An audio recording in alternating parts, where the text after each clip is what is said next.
Hello and welcome to my studio. In this video I'm going to show you how I created this image. Now this image isn't just about timing, although triggering the shutter at the right moment does help. The colour combination is a large part of the picture, so a complementary colour was chosen for the background. Okay, so let me show you what I've got set up so far. On this table here I have an aluminium tray. This I've put here so that it'll catch the water that I'm going to throw onto the subject as the shoot goes on. Hopefully it'll catch it. On the camera I have a 24-70 zoom lens and I've put this at the 70 end so it gives me a reasonable working distance. Again, trying to stop the camera getting splashed.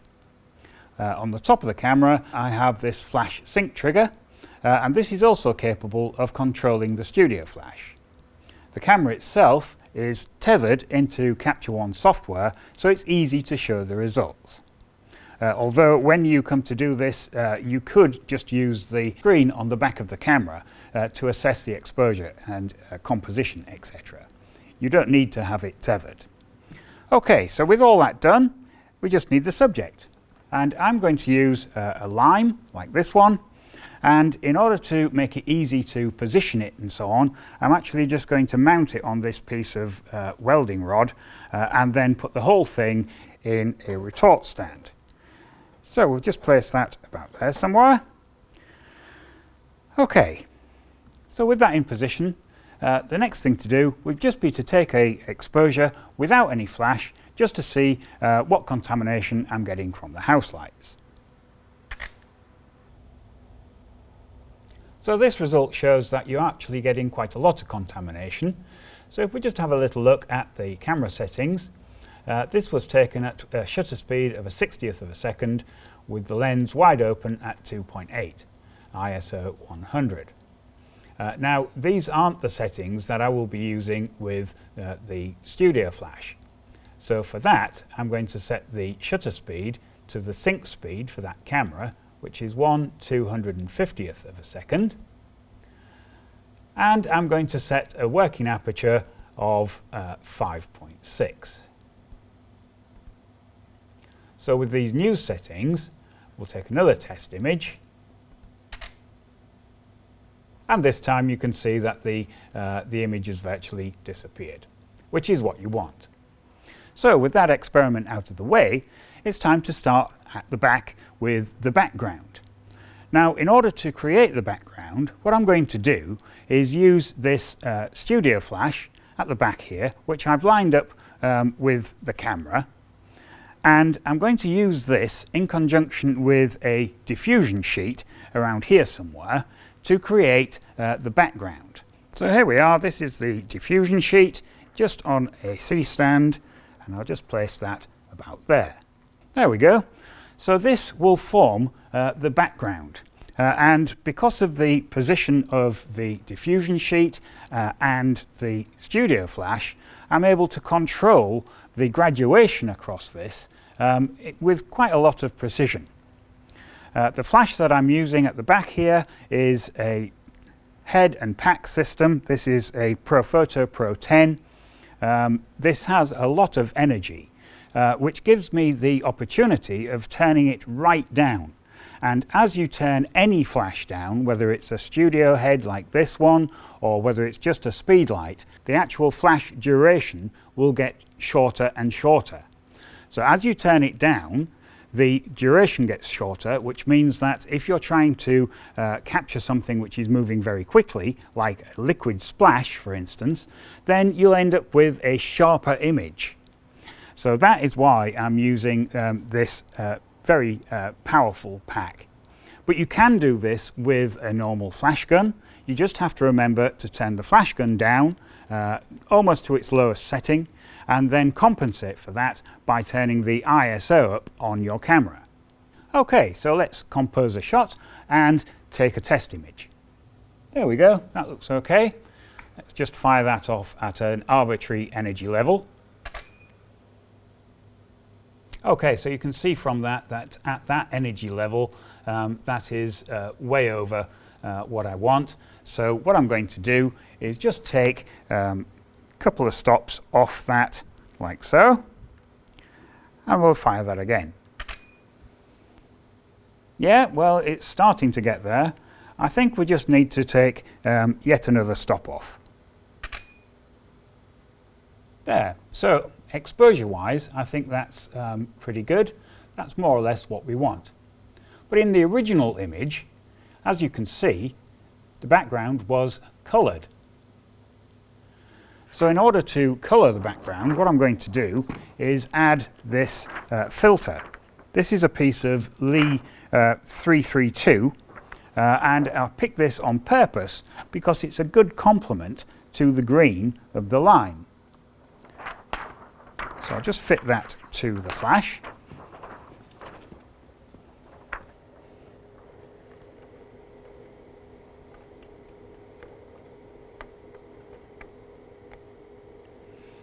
There.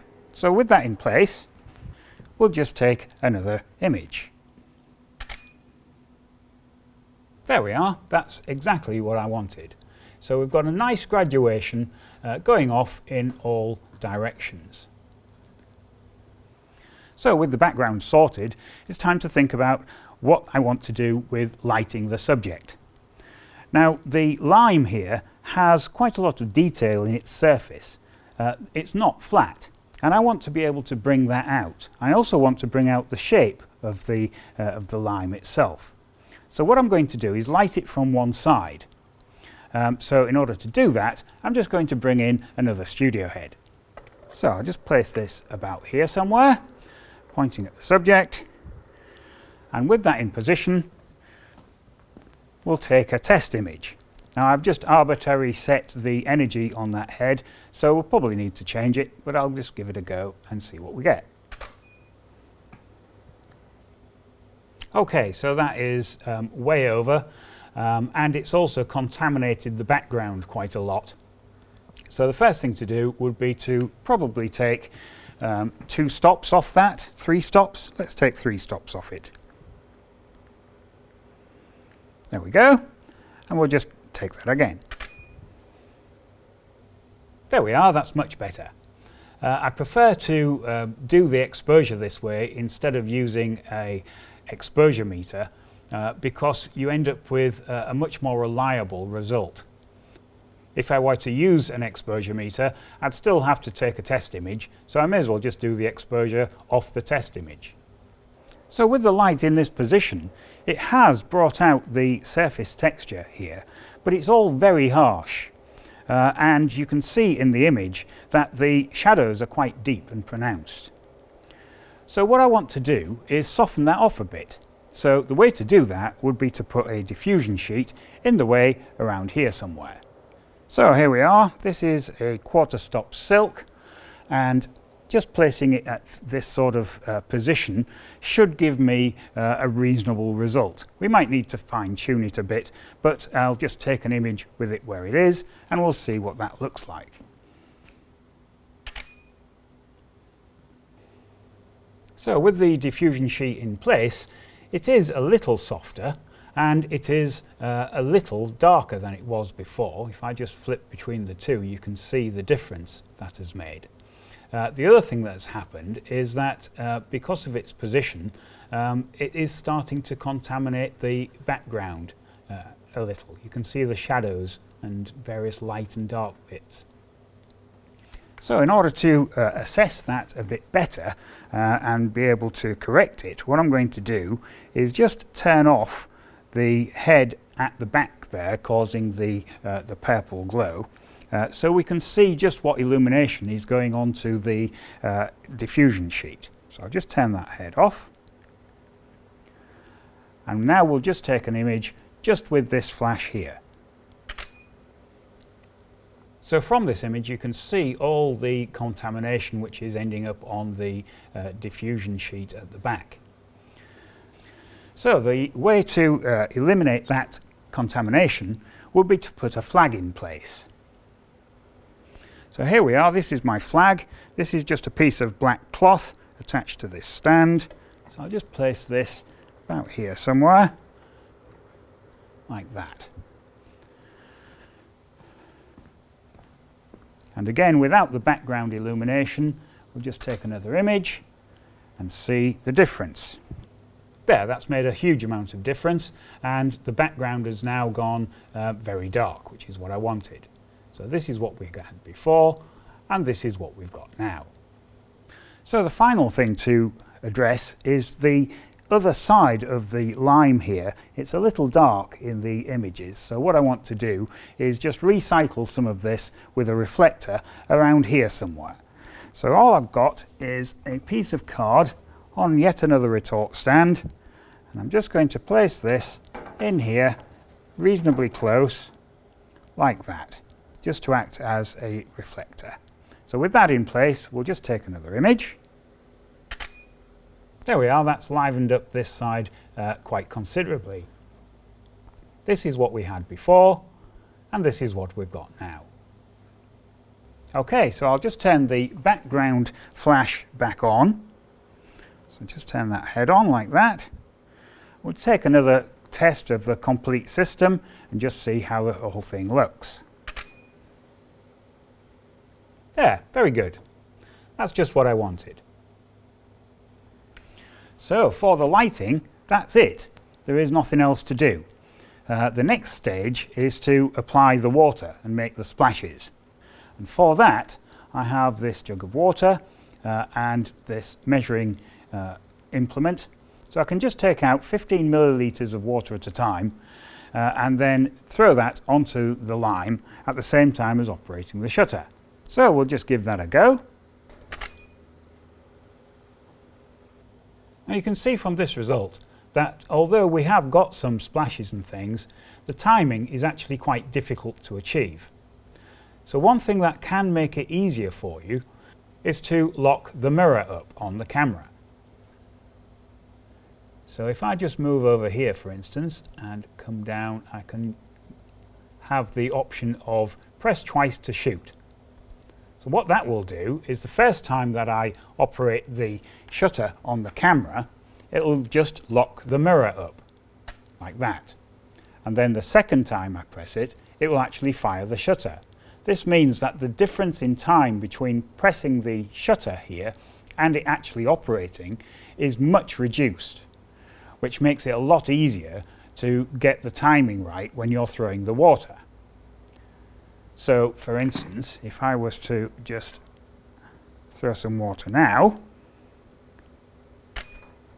as soon as I throw it, I can fire the shutter and the whole thing becomes a bit more synchronized. Having said that, you can see from this result that I got the timing a little wrong and pressed the shutter too early. So this is the water just falling onto the lime. So it will be a bit tricky, and the only way to do it is to just carry on and take lots of pictures until you get one when the timing is correct. So I'll just prime the camera again, lock the mirror up, throw it on and trigger the shutter. Here we are, we've got something in here, it's the beginnings. I need to carry on and just carry on doing this until I get the result that I want. So we arm the shutter and fire.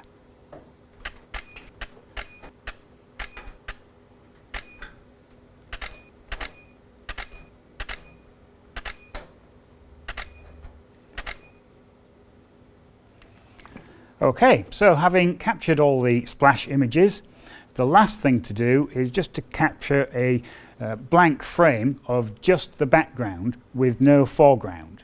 So I'm just going to remove all these elements. Just take this out of the way. Okay, and now we'll just capture a blank background. Obviously I still have the mirror lockup on, so I need to press the shutter twice for it to fire. There we go. There we are, and that has captured this image of the blank background. Just put a mark on that. So with that done, the next thing to do is to go into Photoshop and do the post-production. So here we are in Photoshop, and I've opened up the selected image, which is this one, and I've also opened up the background, the last image that we took. So the first thing to do would be to just make a stack of those two images so they both appear on separate layers. So I just go to File, come down to Scripts, and just go to Load Files into Stack. Ask it to add the open files, and just click on OK. There we go. So Photoshop has now done that for me. And this is the foreground image, so I can turn that on and off with the visibility control here. And the background is behind it. There you go. So with those two in place and the foreground one selected, I'm just going to add a layer mask to that. And over here, just make sure that the foreground color is set to black. So I'm going to be painting on the white layer mask in black to reveal whatever's underneath it, which in this case is our background. So if I now just zoom in to the bottom here where the steel support is and pick a reasonable sized brush, so something like that, and make it very soft, I should be able to just paint through where the background support is. Get rid of that. There we go. Now I'm actually going to make the brush a little bigger,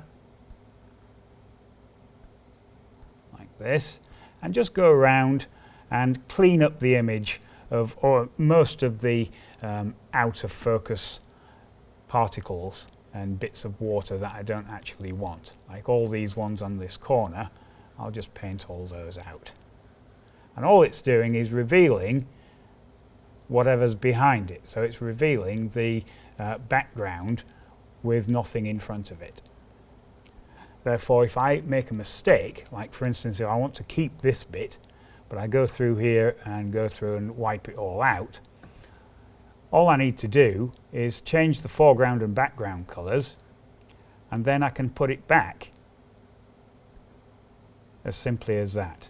So for instance, on this bit, I might want to take out this part of the water here. So I can pick black, and as I get closer to the bits I want to keep, I'll just make the brush smaller and a little harder, like so.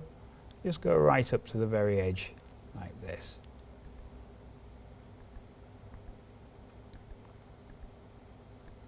Just taking out those little bits there. There we are. I'll just clean these bits up while I'm here. There.